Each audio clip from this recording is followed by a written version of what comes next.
I didn't invite my stepmother's family to my wedding. Was I wrong? I'm getting married next year. My fiance and I are paying for the wedding ourselves without anyone's help. This includes my father and stepmother, as well as my maternal family, all of whom are invited and an important part of my life. That said, I want to know if I am wrong. My father and stepmother got married when I was 10, 2 years after my mother passed away. Shortly after their wedding, my stepmother's family became upset on her behalf because she wasn't being treated like a member of my mother's family, and because I called her my stepmother instead of my mother. They felt that my stepmother deserved more respect from my mother's family, even though my mother's family had no problem with either of them at the time. They were simply calling her what she was, my stepmother. Things got worse when my father threw me a sweet 16 party. He didn't want to invite my mother's family because he said it would make my stepmother and her family uncomfortable. I asked him whose party it was and told him they didn't have to come if they had a problem with my family being there. My stepmother told her family about this, and they put all the blame on my mother's family. They were so offended that I would rather have my real family there instead of people who were somewhat family but never really felt like it to me.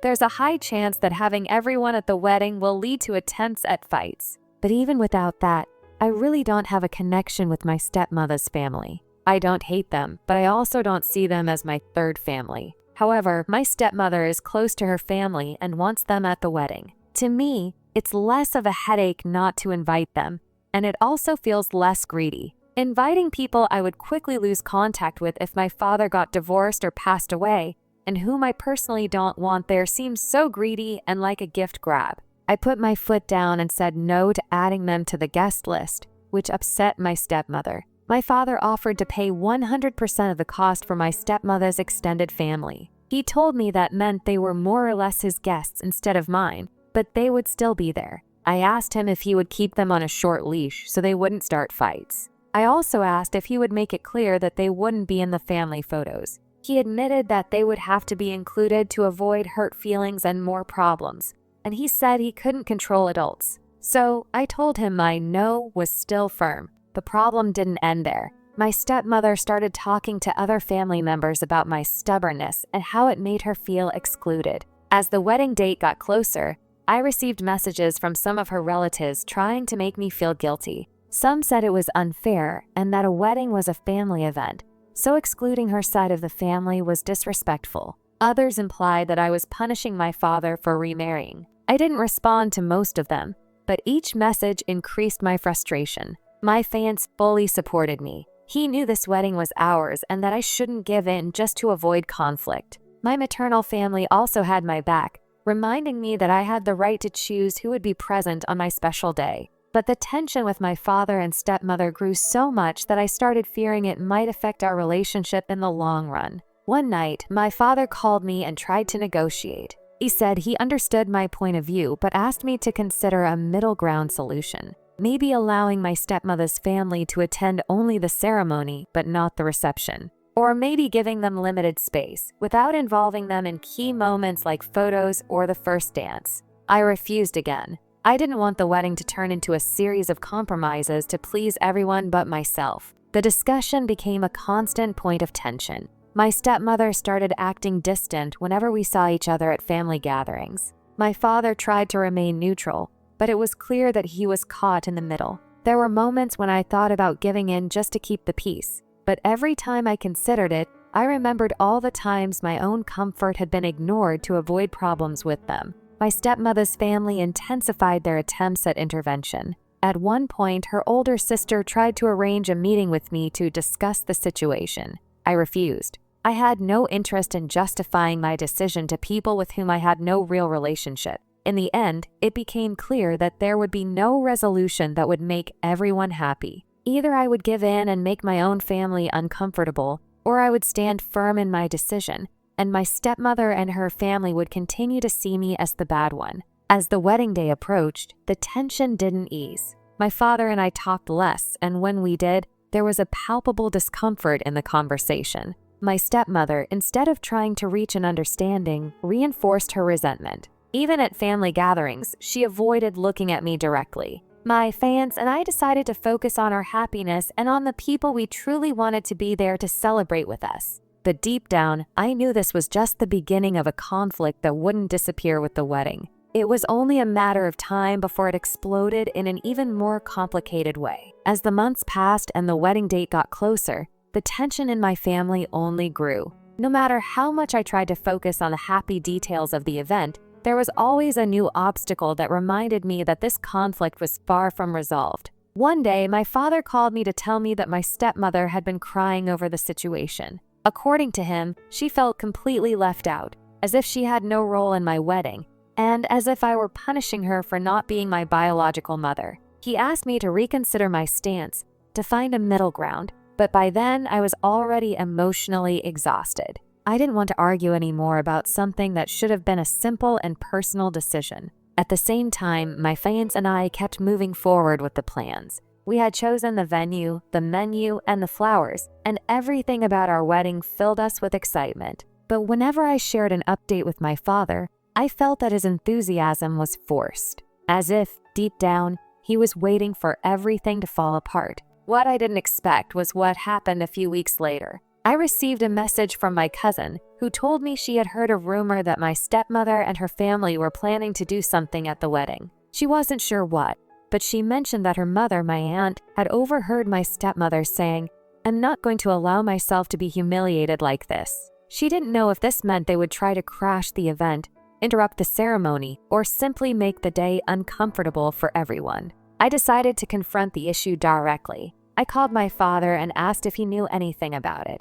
At first, he denied that his wife had any intention of sabotaging the wedding. But when I mentioned what my cousin had told me, his tone changed. He sounded uncomfortable. "I don't think she'll do anything drastic," he said, "but she's very hurt and, well, I don't know if I can control everything." That response left me speechless. This wasn't just a family disagreement anymore. Now there was a real possibility that my stepmother's family could turn my wedding into an emotional battlefield. My fiance was furious when I told him. He said we needed to increase security at the event to make sure only the guests on the list could enter. He didn't want anything to ruin our special day. I took his advice and spoke to the event coordinator. I asked them to ensure that only the names on the guest list would be allowed into the ceremony and reception. I also talked to my maternal family to warn them about the situation and asked them not to react if anything happened. The last thing I wanted was a confrontation. The days passed, and the stress kept building.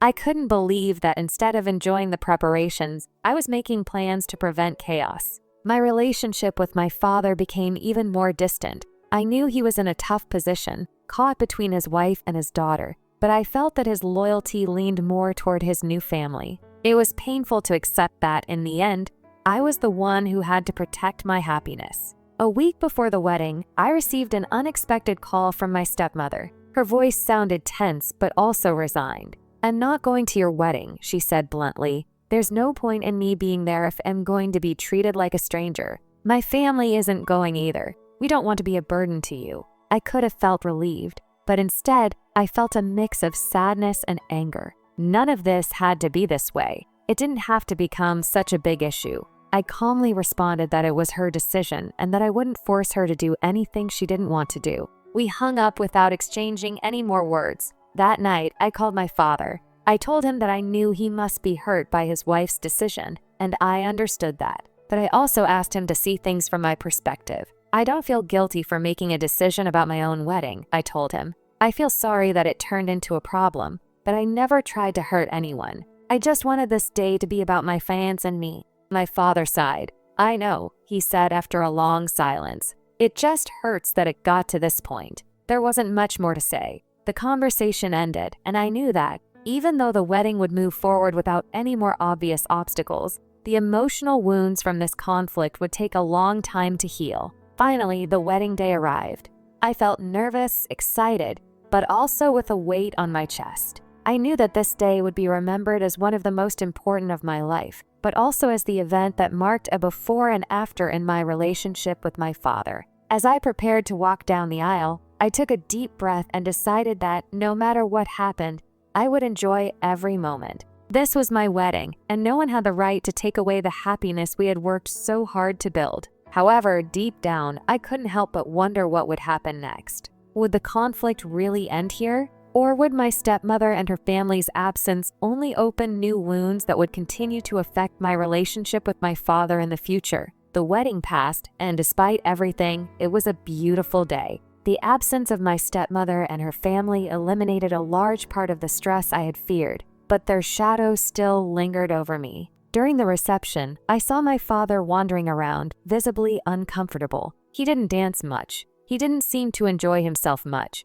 And although he tried to smile in the photos, his eyes reflected something different. I knew what was going through his mind. After the honeymoon, where my husband and I were finally able to breathe freely, I knew that reality was waiting for us when we returned. Once back, I decided to call my father. I wanted to talk to him, to know how he was doing after the wedding and if this had changed our relationship in any way. But he didn't answer. I sent him a message and got no response. The days passed and my concern grew. It was my aunt who finally called me. She told me that my father had been distant, that he had been spending more time with my stepmother's family since the wedding, and that he seemed to be dealing with a mix of anger and sadness. He feels like you put him in an impossible position, she said, that he had to choose between his daughter and his wife, and even though he attended the wedding, he feels like he lost something. That conversation left me frozen. Did my father really think I was punishing him? That I had forced him to make a decision that I never wanted to be so drastic? I tried to see it from his perspective. His wife was hurt, his in-laws were upset, and his daughter, whom he loved, had set boundaries that he didn't want to accept. But at the same time, I couldn't ignore that for years, I had been the one who gave in, who tried to avoid conflicts, who put my happiness second for the sake of family harmony. Weeks passed before I finally saw him. It was at a family gathering, a barbecue hosted by my uncle. I approached my father, tried to talk to him, but his attitude was cold. "How have you been?" I asked cautiously. He shrugged. "Fine, working." I felt frustrated. I couldn't understand why he, of all people, couldn't see that I had only done what I thought was best for my wedding, for my life. "Dad, I don't want this to push us further apart than it already has. I didn't want to make you choose. I just wanted you to respect my decision." He sighed, but didn't look me in the eyes. That's easy to say when you were the one making the decision. You didn't have to see the consequences. You didn't have to deal with what came after. I felt a knot in my throat. And what came after? Did my stepmother give you an ultimatum? Does she treat you differently for attending my wedding? Doesn't that tell you something about her and her family? For the first time in the conversation, my father really looked at me. His expression was a mix of exhaustion and something else I couldn't quite identify. It's not that simple. I love her. I don't want to see her sad. I don't want my home to be a place filled with resentment. It hurt to hear that, because his home hadn't been a place of peace for me for years, because I had grown up feeling like I always had to walk on thin ice to avoid making his new family uncomfortable. And yet, he couldn't see my side. He couldn't see how much I had tried to balance everything. After that conversation, our interactions became even more scarce. Sometimes he sent short messages, but he avoided calls. And every time I tried to organize a family gathering, my stepmother found an excuse for him not to attend. I started feeling like I was truly losing him.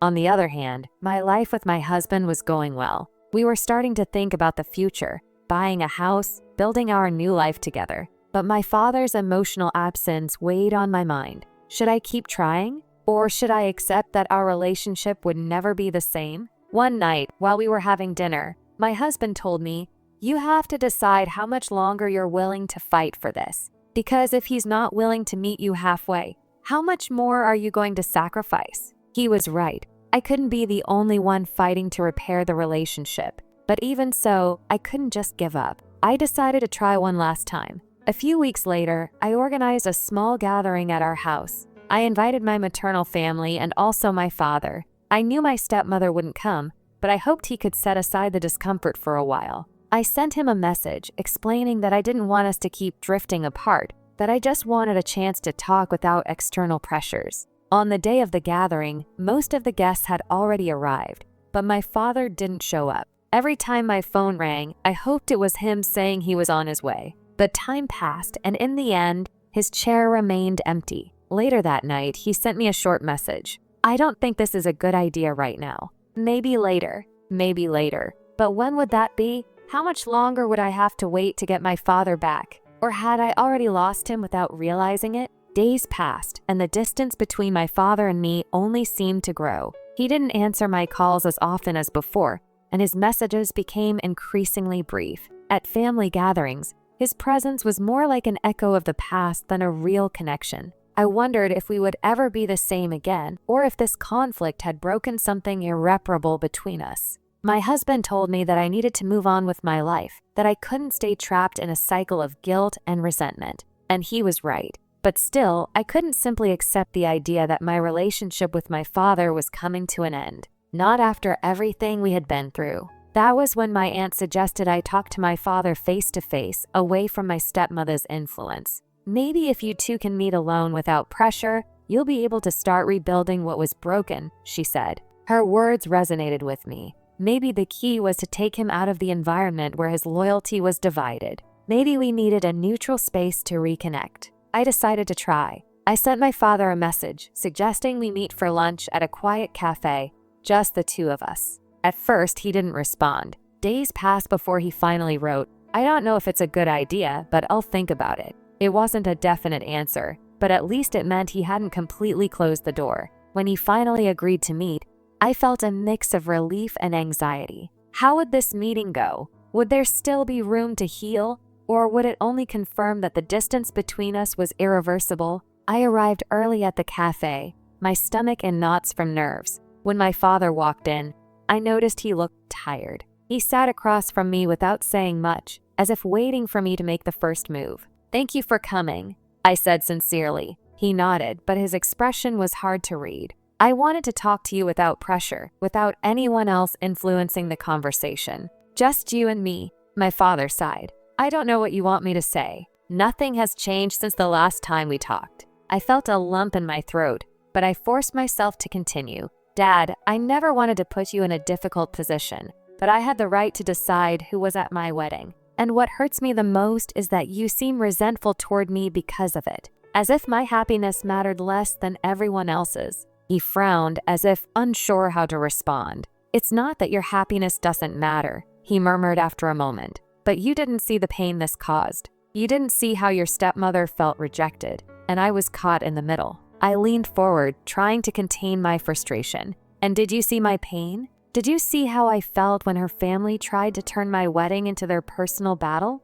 Or when it felt like my relationship with you depended on whether I gave in to what they wanted?" My father lowered his gaze. For the first time, he seemed to really be listening to me. The silence between us was long, uncomfortable. Finally, he sighed. "I don't know how to fix this." "I don't expect you to fix it alone," I said softly. "I just want you to at least try to understand my side. I don't want to lose you, Dad, but I also can't be the only one fighting for this." He nodded slowly. "I guess we can start here." It wasn't a total reconciliation, but it was something. And for the first time in a long time, I felt that maybe, just maybe, there was hope. However, what I didn't expect was what happened next. When I got home that night, I received an unexpected message from my stepmother. "I heard you met with your father. I hope you understand what you've caused." My breath caught for a second. What did she mean by that? Had my meeting with my father set off another storm at their house? Did this mean that, despite everything, the fight wasn't over?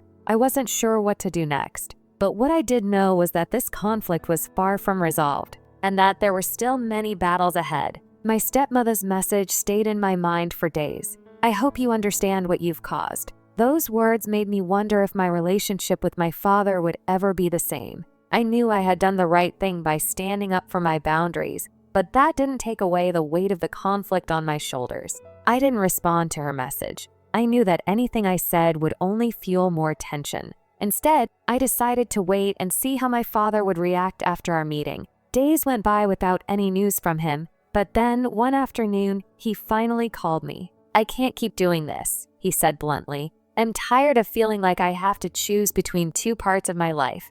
I took a deep breath. "I don't want you to have to choose either, Dad. I just want us to understand each other without there always being a fight." There was a pause. "Your stepmother is upset. She thinks this is an attack on her." "It's not," I responded firmly. "It never has been, but I'm not going to keep letting her or her family dictate my life." My wedding was the point where I decided not to give in anymore because I've always been the one making space, and I can't do it anymore. My father sighed. I understand, but also understand that she's my wife and I have to deal with her emotions. I can't ignore them. I'm not asking you to ignore them. I'm just asking you to see that this isn't about choosing sides. I don't want to keep living with this distance between us, but I also won't keep sacrificing my happiness just to make them feel better. Another pause. So what do we do then? I didn't have a magical answer. Let's try, Dad. Let's keep talking. Let's keep trying. But if you really love me, I want you to make an effort to understand my point of view too. And I want us to leave the past behind and focus on the future. My father was silent for a few seconds, but then he spoke more softly. Okay, I'll try. For the first time in a long time, I felt that something in our relationship could heal. It wasn't a definitive solution or an instant reconciliation, but it was a step in the right direction. In the months that followed, my relationship with my father improved. It wasn't easy. There were days when we fell back into silence, into discomfort, into the feeling that something was still broken. But every time we talked, every time we met without the pressure of others, something in that barrier started to crumble. My stepmother, on the other hand, didn't change. She continued to hold her stance that I had betrayed her, and over time she stopped trying to communicate with me. In a way, that hurt. Not because I missed her, but because I knew that as long as she clung to her resentment, there would always be a barrier between my father and me. Over time, I learned to accept that I couldn't fix everything. I couldn't change how she felt. I couldn't make her family accept me, and I couldn't force my father to see everything from my perspective. The only thing I could do was move forward with my life, with my husband, with my own happiness. A year later, my father attended our first wedding anniversary celebration. He stayed for the entire event, spoke with my maternal family without any problems, and for the first time in a long time, I saw him relaxed. There were no mentions of my stepmother or of what had happened before. He was just there with me, sharing the moment. That was when I knew that, even though not everything had healed, we had at least found a way to move forward. The relationship never went back to exactly what it was. There were scars that would never disappear, wounds that would never fully heal, but at least we were no longer at war. And deep down, that was enough for me.